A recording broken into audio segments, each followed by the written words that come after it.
Hello and welcome to Daily Politics on Trust TV. On this program, we discuss issues around politics, policy and governance. I am Shafiu Suleiman. Nigeria, the sixth largest producer of crude oil, is at it again, grappling with fuel queues in major cities due to shortage of the commodity in most fuel stations, leading to hiking pump price ranging from 800 to 900 naira and selling for as high as 1,400 naira per litre at the parallel market. The artificial scarcity is coming on the heels of hardship being faced as a result of fuel subsidy removal by the current administration. Just as a civil rights group set up dragged before a federal high court, the nation's oil company NNPCL over alleged non-remittance of oil money to the tune of $2.1 billion and another 164 billion naira to the Federation account. The current fuel scarcity, which the NNPCL said was due to logistic problem, which has been resolved, has exacerbated the already difficult economic situation in the country, which has seen economic indices such as inflation, unemployment, poverty and general cost of living hit the roof, putting millions of Nigerians on the edge. Now, it is against this backdrop we'll be engaging with a public affairs commentator, Salihu Mahmood, on how Nigerians are currently coping with the situation vis-a-vis the reaction of the authorities concerned. Thank you for joining us. Good evening, Mala Shafiu, and good evening, Nigerians. Now, before we commence the conversation, here are some tidbits. Edo State Governor Godwin Obaseki has authorized a new minimum wage of 70,000 naira for civil servants in the state. The governor announced this while commissioning the new labor house in Edo State on Monday, April 29. According to him, the anticipated minimum wage will come into effect on May 1st, 2024. And a Kano High Court sitting at Audubako has fixed May 16, 2024 to rule on means of service in the case of an alleged corruption case involving the national chairman of the All Progressives Congress APC Abdullahi Umar Ganduje and 7 others. The court, presided over by Justice Usman Malam Naabba, reserved the date after a heated argument between the parties involved. Daily Trust reports that Ganduje, wife, son and 6 others were billed to be arraigned on 8-count charge bordering on bribery, diversion and misappropriation of funds, amongst others. The court might take the council to address it on whether the court can issue an order for substituted service of criminal trials. And both council address the court, one supporting while the other is not supporting. We realized as 6 defendants that the application served on us was not as directed by the court. What was served on us as 6 defendants was a motion or notice for substitute service.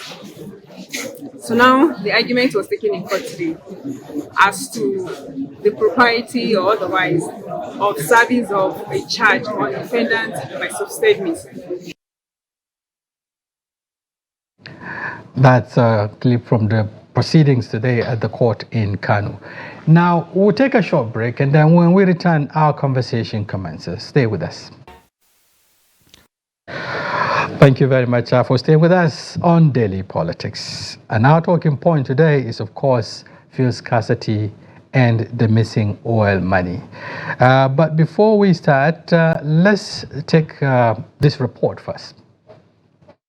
The scarcity of fuel is spreading like wildfire within the Maiduguri metropolis, with motorists and tricycles spending hours at the fuel stations that have the product. Despite the unavailability of the product to motorists and other operators, black marketers who always have the product are taking advantage of the scarcity to sell a litre, which is usually a little over 600 naira at 1,200 naira, while a gallon now goes for as much as 5,000 naira.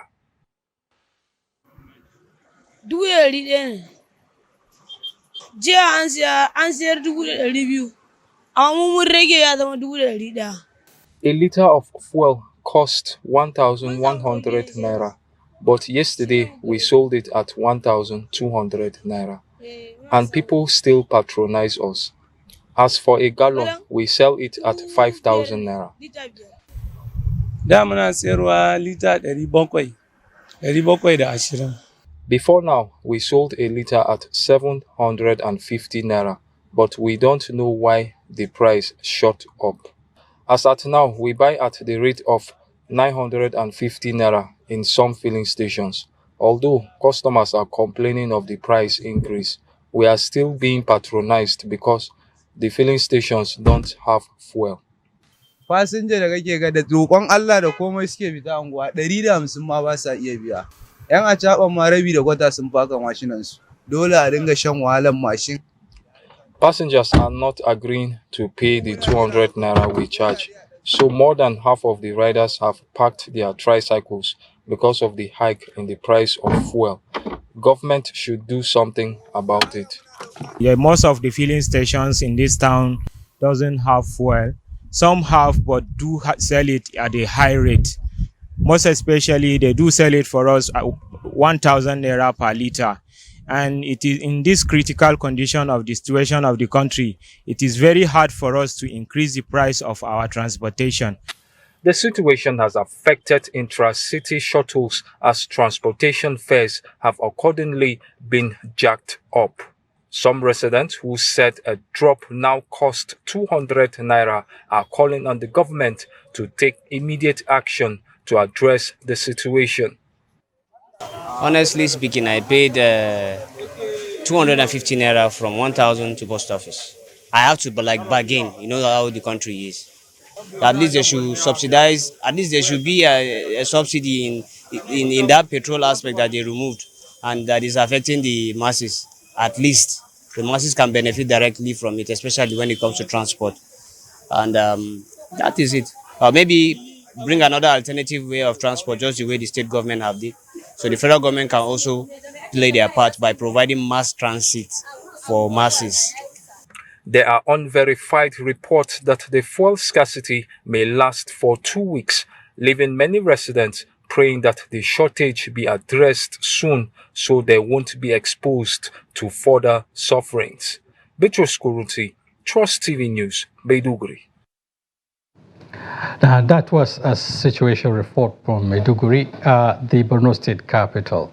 But before we delve into this conversation, Madam Salihu Mahmood, I want you to comment on the two tidbits, those tidbits we read. The first one has to do with the approval, if you like, of 70,000 naira as minimum wage by the Edo State Governor, Godwin Obaseki. Well, it is coming hours perhaps to the Workers' Day. Is it Workers' Day or Workers' Day is supposed to be Wednesday. That's right. Oh, yes. Okay. What do you make up with this? Is it to say that the governor has hastily announced what many Nigerians have anticipated? There are insinuations around the country that the federal government may also approve something in the range of 100 or so thousand naira as minimum wage. Let me get your reaction. Well, I think Governor Godwin Obaseki has set a positive standard. Then again, it was a step in the right direction because historically, state civil service have been left behind in terms of good salary and welfare when compared to the federal civil service. For him as a governor from South State to have taken this measure and decision, I think it is going to be an eye-opener to other governors who will try to hide under the guise of saying they don't have enough revenue like Lagos or Rivers to be able to. So if we look at Edo State, outside being an oil-producing state, Edo State is not as rich as Rivers State. Edo State is not as rich as Akwa Ibom State. Edo State as well is not as rich as Lagos and Delta States. Perhaps in terms of IGR, you cannot compare. For him to have been able to do that, I think he deserves some accolades. So, and I think not only few governors, the entire governors forum should emulate such gesture of His Excellency Godwin Obaseki, because at least now he has shown that at state level, the workers, irrespective of where they work, can also have a better life than they used to have.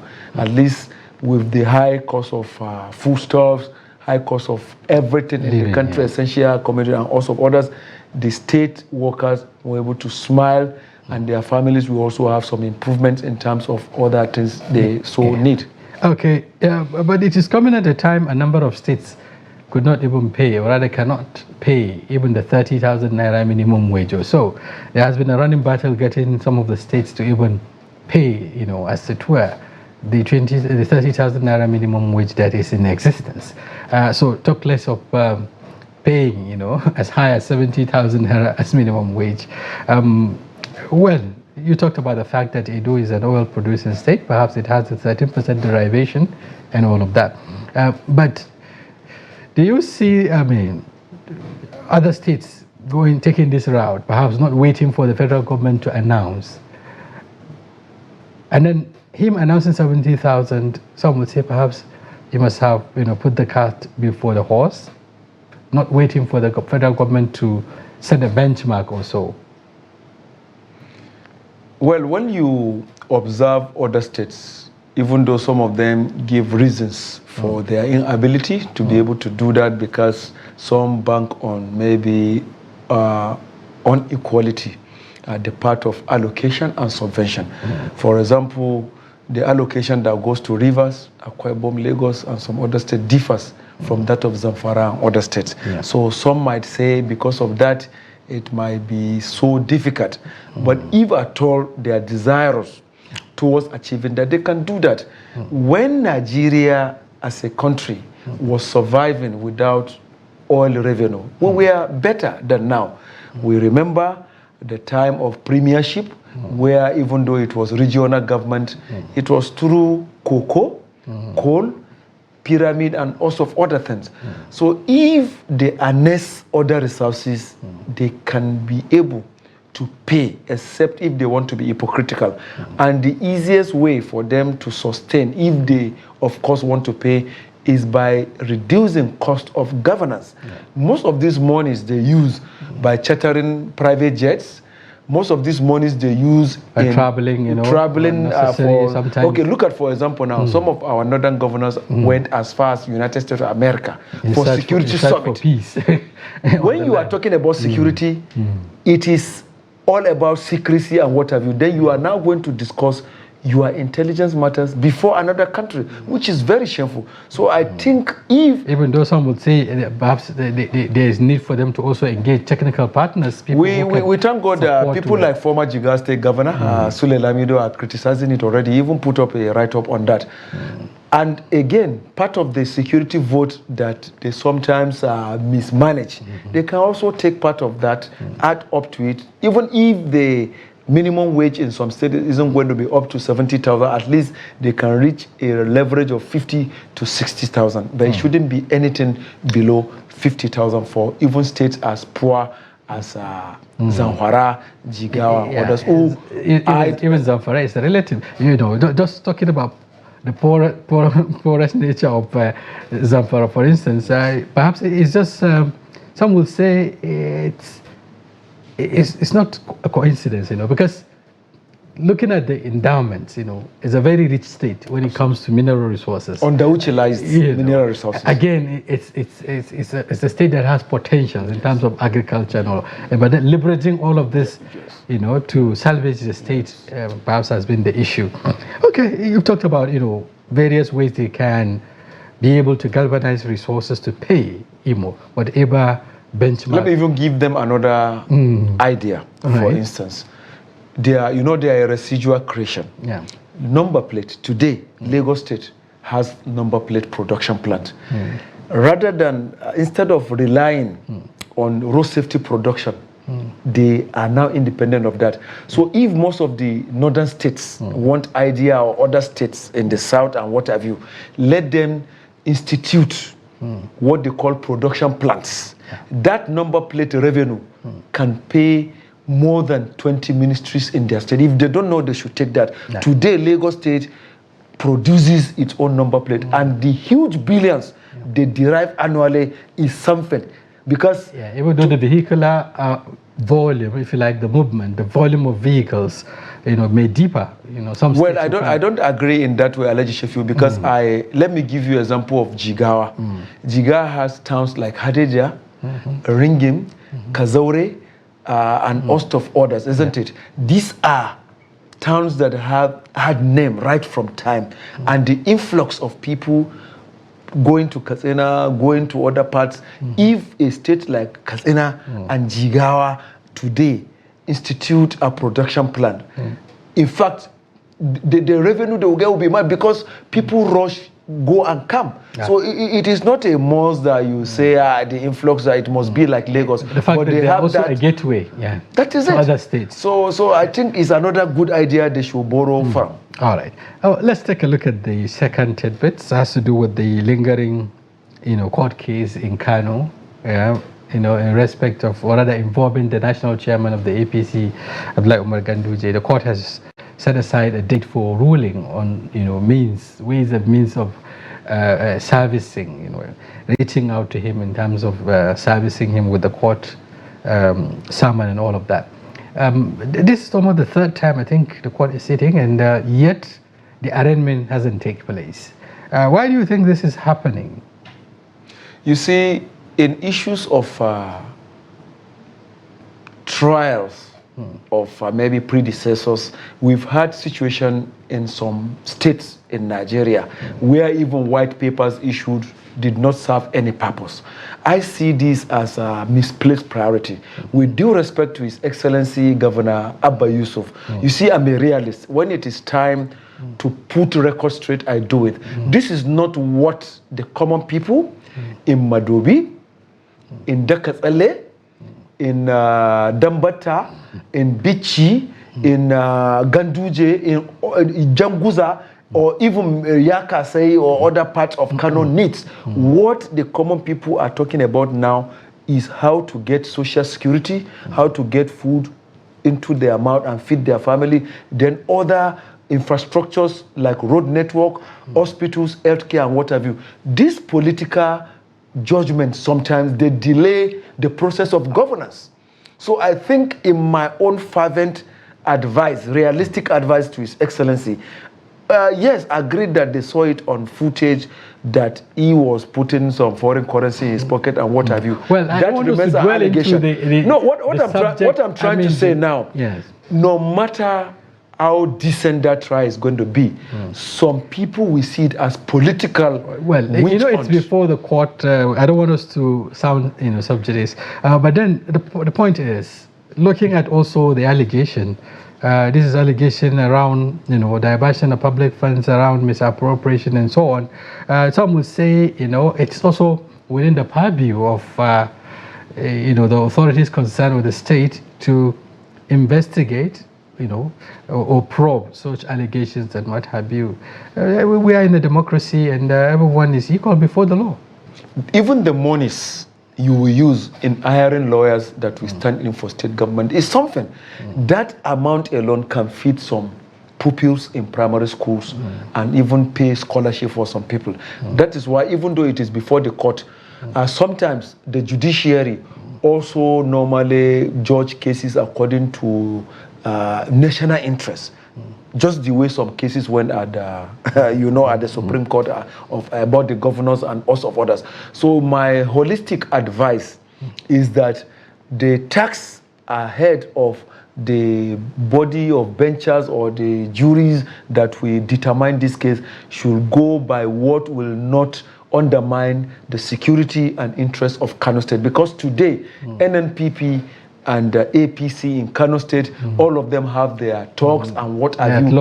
And sometimes some of these unskilled people do not understand things the way the skilled people do. So if it goes on, it might hinder development, and that is why I'm advising His Excellency Abba Yusuf to also prioritize certain things that we touch lives. Then again, let the judiciary also do what is right, when and how. In fact, I don't even take those issues as anything, because it's one of the reasons why you cannot see me saying I want to go and contest, because I see some of these issues as petty issues. Okay, for those that happen in other states, in the past administrations? How many have you seen in gathering momentum where maybe predecessor, the incumbent, is even the convicted ones at some point were pardoned and all of that. So like the former governor of Plateau and the rest of them, and even Jolie Nyame, former governor of Taraba, and all of that. Okay, let's go into our conversation talking about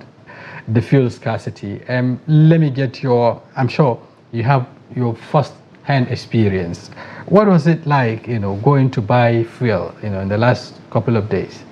You see, I was a victim too. On Saturday, when I had to go to my mechanic, I had to buy 10 liters for 11,000. That is within the Federal Capital City. That is it also depends. 1,100 naira. It also depends on the area, because some people that bought around Mabushi area said they even bought as much as 14,000. But the whole issue has to go with lack of discharge of responsibility at the part of some subsidiaries of NNPC. We used to have DPR that metamorphosed into Upstream Regulatory Commission.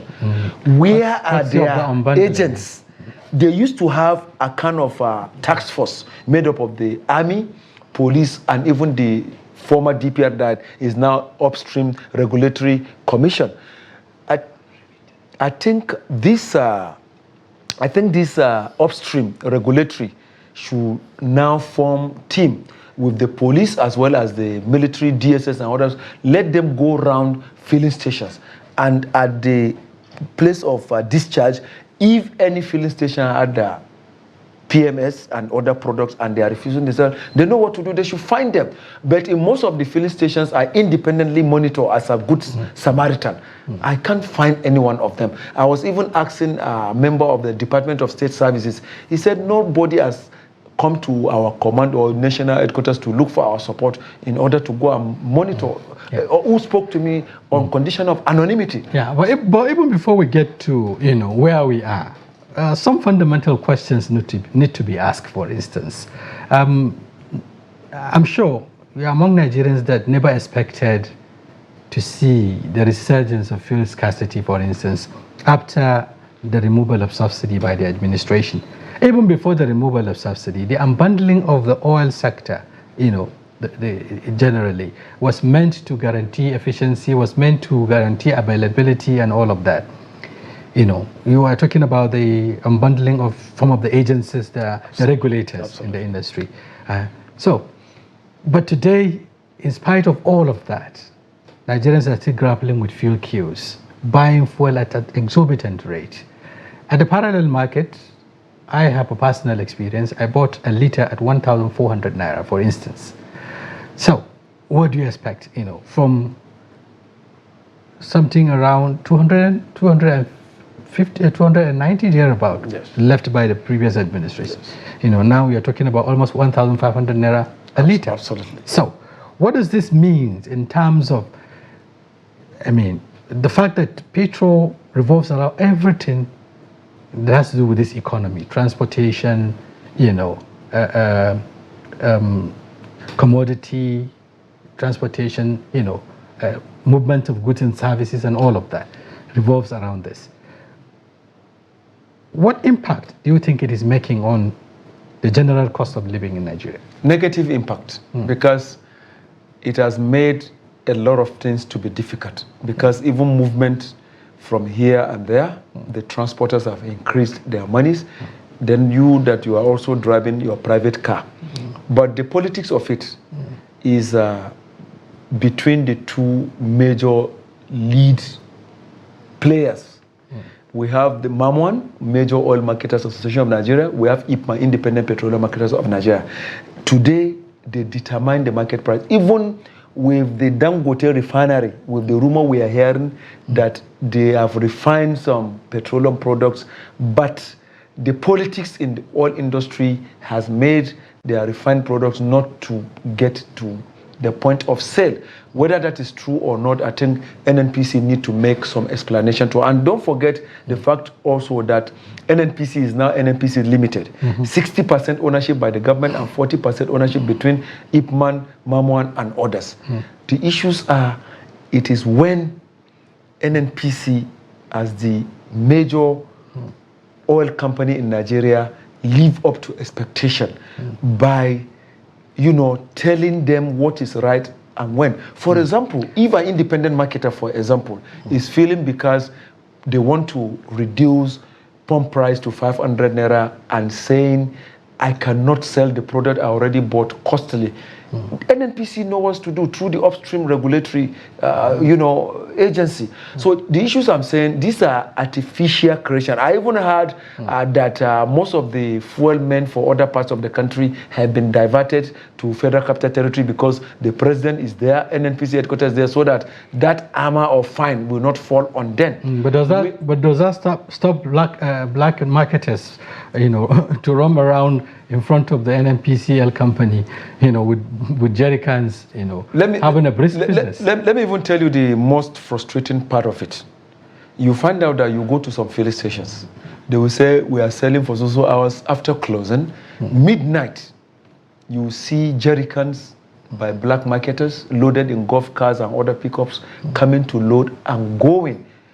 So we are there to be monitoring. Perhaps that wouldn't have like happened. They are also not. It's like they are not affected by what the NNPCL called logistic problem. Those are the parallel market. Yes, are not affected by logistics. Yeah, but then you talked about one side of the conversation. The fear of possible drop in pump price of petrol and what have you. But there are also concerns. There are genuine concerns around. Some say the monopoly of the NNPCL, the fact that it is the only company that is now bringing in refined petroleum product into the country, and that has, made it extremely difficult for it to address any emergency supply disruption like we are seeing, because the concern is around the fact that there hasn't been supply. Some say impeccable sources in the last 3 weeks, and that created a supply shortfall, and that is what is bringing in this scarcity that we're seeing today. It's not true. It's hoarding. Most of the filling stations, especially in Federal Capital Territory, they had fuel. Hoarding of the fuel created this artificial scarcity, not the supply chain by NNPC. Whoever will say that is not being fair. So why should they hoard it in the first place? Well, it's lack of the monitoring, because I have given you certain reasons. They had rumor that the pump price was going to drop from, the filling station I bought, I don't want to mention the name, I bought 690 naira per liter. So they had some rumor that since Dangote refinery is about bringing some products in and what have you, the price might drop to 500 naira. And that created this. So most of the product they had, they hoarded it. There was a particular filling station. Vehicles were already on queue and what have you. There and then, the manager came and said, we are not selling now. At about 12 midnight, police CID, working on his own, not by authority of the police force, went to do undercover. And so, same filling station that dispersed people on the queue started selling to jerry cans and, black marketers and what have you. So, no matter the scarcity you are seeing, the black marketers have fuel in stock, and it's collaboration between some of the filling station workers and these black marketers. It is when upstream regulatory live up to expectation that this can be copped. And we are not saying their rates should be maybe in the afternoon or working hours. They can go maybe 2 a.m. or 1 a.m. or 3 a.m. These are the times when these things are happening. Absolutely. So I think it is artificial creation, I must say, because Saturday, but Sunday. Even the NNPCL admit the fact that there is logistic problem, even though they didn't tell Nigerians, precisely what this logistic is. Experts in the industry have understood, perfectly what the NNPCL is talking about. The supply gap, and all of that. And then there was also concern around the monies that the NNPCL was using to, bring this fuel. Despite the fact that government has announced subsidy removal, some believe that the subsidy is still being paid, behind closed doors, at the background. It's been there's some amount of money that the NPCL is offsetting, around 1.3 trillion naira monthly or so, and that has created a serious financial constraint on the part of the government. So making this continuously offsetting this, has become a challenge, and then that's the reason why there hasn't been supply in the last 3 weeks. Do you think these are also germane concerns? Well, I wouldn't agree with that, because with what I saw in Federal Capital Territory, you see trucks, in filling stations, discharging fuel. Then at the point they are supposed to start selling, they will say no, they will give you frivolous excuses. There could be logistical shortchange or whatever at the part of NNPC, but that does not warrant the scarcity we are experiencing now, because the proportion is so high. Were there to be selling of what they had, it wouldn't have been like that. So I think let no one just use one to do us what they call one chance. If the upstream regulatory agency alongside security agencies go out there and monitor, they will see truth in what I'm saying, because I went and did some on my own. So human creation are also the factors. What law says, because you are talking about a short change at the logistical at the part of NNPC, that you have the content and you sold for only 3 or 4 hours. It's not right. There is no patriotism there. So I think lack of regulation and monitoring also contributed it to move from arithmetical to geometrical level. Perhaps also panic buying. Nigerians are also of the habit of going into panic mode each time there is scarcity or petrol and what have you. Someone who perhaps buy 10 liters would now have to go for 20, 30 liters thereabouts. So it creates also demand, increasing demand, so to speak. Is that also playing out? Well, that has, I can give that maybe 10% panic buying, especially at the part of some people who don't see what comes up tomorrow. But majorly, the problem is human factor, artificial creation, and lack of effective regulation and monitoring. There was a time in this country when fuel was scarce, that from the point of loading the tankers to the point of discharge, you had personnel and officers of Department of State Services. Am I right? What stopped that now? You cannot also rule out diversion of most of these products from the point of loading to point of discharge. There could be that, because this recent scarcity, I don't think security agencies like DSS or police are accompanying most of these tankers that are loading from loading point. So these are also things we need to put into consideration. I'm not a petrochemical engineer, but I have quite a number of friends that updates my knowledge with how it goes. So that factor being put in at forefront, I don't think we'll take that as Nigerians. Let upstream regulatory commission do its job alongside security agents. You will now find out that most of the filling stations are holding fuel in their stations. Yeah, was it also right in the first place? Perhaps you talked about the anticipation of, domestic, if you like, supply of refined product from the Dangote refinery, and also there were a lot of there was also this anticipation that the Port Harcourt refinery would come on stream, and then there would be supply from that end. And then, so some believe that the government, if you like, or the oil company generally relaxed and then waiting for these two outlets perhaps to pump in the product so that it will ease the problem. Do you think that will change the situation? Because we've seen that happen in recent time when the Dangote refinery started supplying diesel, and then it crashes the price and all of that. So some felt that the government on its own is also relaxing, waiting for the Dangote refinery to start supplying, and that will bring down the cost.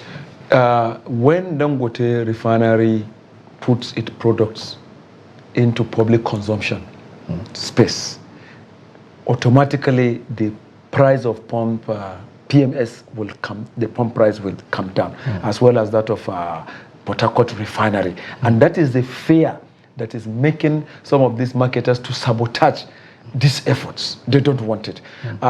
From insider view, somebody confided in me from Lagos that Dangote had meeting with some stakeholders, and they almost frustrated him that the product will have come out even as we are talking to you. But there is like a cartel that some of them frustrated him and host of others. So I think government is also need to give him a lot of cover to be able to achieve that, because in this country we have this kind of saboteur contribution where some people that are feeding fat from certain things don't want it to be easier for the masses and also others. People. So I believe that of Port Harcourt refinery and petrochemical company, as well as that of Dangote, pump products into the market, it will cease to be 690 maybe to 500 or even lesser. There was even a rumor that I saw on social media where they were saying that one of these popular musicians, Naira Marley, bought fuel in one of the filling stations in Ikorodu, Lagos, at 263 naira. It was on social media. Whether that was true or not, because the person that posted that blocked it, Olamide, is a very good friend, and he normally posts what is authentic. It could be true. So how come in a filling station in Ikorodu, pump price was 263, and Federal Capital Territory, that you have the president, vice president, senate president, service chief, and what have you, had even some filling station in Kabusa area selling for 800 naira. A friend bought fuel in one of the filling stations in Kabusa for 800 naira per liter. Some filling stations in Kaduna is around 900 naira. Kano was 1,000. A friend of mine, a APC stalwart, bought fuel in Tarauni area for 1,000 per liter. Okay, yeah, you talked about the failure of regulation, which is obvious, but then why should that even happen in a deregulated environment? Some say this deregulation is not working for Nigerians. Because if it is working for Nigerians, I don't think so. It would have addressed this problem of scarcity. It would have also addressed this this issue of arbitrary sales of this product by different actors, parallel market, even within the do you know that today Ipman is even becoming more powerful than half of NNPC? Why? Okay, look at now. A news credited to Ipman saying fuel scarcity to last for 3 weeks. They as who? You are just an association, just like you have the Mamwan. The people that are supposed to tell us this are the NNPC authority. We know you have stake in the and today they are not even industry. They are not the ones bringing the product. Ipman is now saying fuel scarcity to last for 3 weeks. Why? And Nigerian government is looking. Isn't it a challenge on the part of the government to also, it is a challenge to also address the problem frontally? Because Nigerians are expecting them to do this. The more it lingers, the more Nigerians... It is a challenge to Minister of Petroleum, Minister of State Petroleum. It is a challenge to GMD of NNPC and other higher echelons of the NNPC that an association, a stakeholder, is determining when the fuel scarcity will go. It is an insult to Nigerian system. Yeah, but there are also indications that the situation may ease up, gradually, because there were also indications that some supplies have been gotten and all of that. But it left to be seen whether that will be able to normalize the situation within the week. But there is hope, that there's likelihood the scarcity would be easing gradually and all of that. But then coming back to the impact of this, this is a government that, first of all, jump into the issue of subsidy removal with the hope that by the time that is done, the situations like this will not happen again. And here we are, with even the subsidy removal, Nigerians are still paying more. So, and how does this affect the generality of the economy, an economy that is grappling with, falling, companies closing shops, as businesses are also closing because they cannot cope and all of that. What does this say to the generality of the economy? Well, the economy is moving into shambles, just like you emphasized. You go to many states today, Some industries are not longer operating. They've laid off staffs because they can't pay. Some of them cannot buy diesel. Some of them cannot buy certain things and what have you, and the cost of this and that. So automatically, it is making the economy not to be productive. Even with the setting up of committees, economic related committees by the president of renowned economists and what have you, people like Rwane and what, that doesn't solve problem. What makes a country going is when the economic is at leverage. The issues are right from the day Mr. President Asiwaju Ahmed Bola Tinubu removed subsidy, we envisaged this. But people never listened to us. They thought we were just unjustified critics. You see, you cannot do something when you are not ripe for it. Agreed that there was corruption in the subsidy management and regime and what have you, but the president should have allowed his administration to take effect. Or to be now formally abandoned before he goes into that. So I think the people that advised President Ahmed Bola Tinubu did not advise him. Most of these problems you are seeing now have sources from removal of subsidy. And you just said it now, secretly some, what have you have emphasized that he has been paying subsidy in secrecy, which ought not to be. So I think even though the Jagaban Borgu, please need to sit down. There is no shame. Thank God, his people used to say, if you can go forward, you can come back. He can sit down.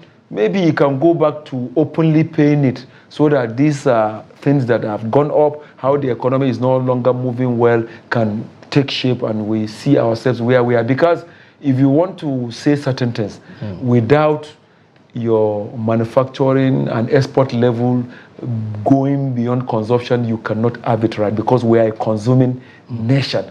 Tell me the little thing we produce that goes abroad. Sixth largest producer of oil globally, revenue, and yet grappling with some of these challenges. Countries that are our contemporaries, and and some who have been managing their oil resources effectively. We've seen how they are making. Don't even go to take for instance Saudi Arabia, which has been. We haven't had some of these issues happening.